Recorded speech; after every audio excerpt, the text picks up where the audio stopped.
माझा एक मनोजदादांना साधा प्रश्न आहे. त्यांनी राधाकृष्ण विखे पाटलांना विचारावं की राज्यात आचारसंहिता सुरू असताना ह्या राज्य सरकारला नवीन धोरणात्मक निर्णय घेण्याचे अधिकार आहेत का?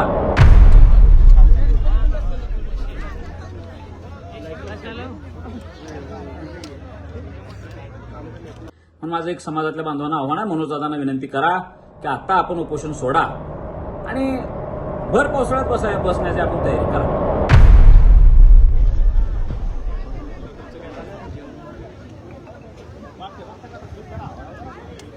सन्माननीय मनोज जरांगे पाटलांचं आवाहन टीव्हीवरनं मी आत्ताच पाहिलं, सोशल मीडियात पाहिलं की राज्यातल्या अभ्यासकांनी आंतरवलीला यावं आणि राधाकृष्ण विखे पाटील साहेबांनी जो काही आता ड्राफ्ट दिलाय असं त्यांचं म्हणणं आहे, त्यामध्ये सुधारणा सांगाव्यात.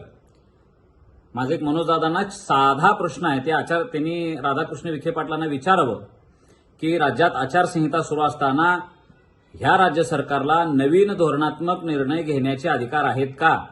माझ्या माहितीनुसार संविधानाचा अभ्यासक म्हणून राज्यात आचारसंहिता सुरू असताना नवीन धोरणात्मक निर्णय घेता येत नाही. म्हणून सरकारने आमच्या मराठा समाजाचं हसं करण्यापेक्षा, आंदोलकांचं हसं करण्यापेक्षा सरकारने सत्य गोष्टी सांगाव्यात आणि आम्ही अभ्यासकांनी येऊन नवीन काय सांगण्यापेक्षा सांगण्यात त्याचा काही उपयोग होणारच नाही हे माहिती आहे. तरी जरी आश्वासन जर राधा विखे पाटलांनी दिलं तर आम्ही आज रात्रीपर्यंत येऊ. माझी परीक्षा असल्यामुळे माझा अभ्यास सुरू आहे. मी उशिरा पाहिला मेसेज आणि हे असताना एक साधं लॉजिक मला लक्षात आलं. मग माझं आव्हान आहे, मनोज जरांगे पाटलांनी आता आपलं उपोषण सोडावं. 26 जूनपर्यंत आचारसंहिता असे मी ऐकतोय.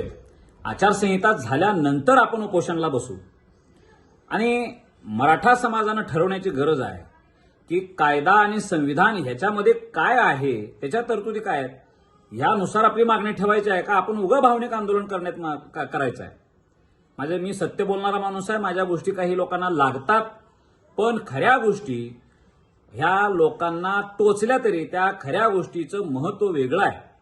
त्या उपयोगाच्याच आहेत. मी बऱ्या गोष्टी बोलणार नाही, बरं वाटावं असं मी बोलणारा कार्यकर्ता नाही. समाजासाठी रक्त आटवलेले आम्ही पण आहोत. मी समाजाचे एकी राहावे म्हणून प्रयत्न करणारा माणूस आहे. आजही मराठा समाजावर कुणीतरी कायदेशीर टीका केली तर त्याचं कायदेशीर पद्धतीनं अभ्यासपूर्ण उत्तर द्यायचं काम आम्ही करतो. पण माझं एक समाजातल्या बांधवांना आव्हान आहे, मनोजदादांना विनंती करा की आता आपण उपोषण सोडा आणि भर पावसाळ्यात बसण्याची आपण तयारी करा.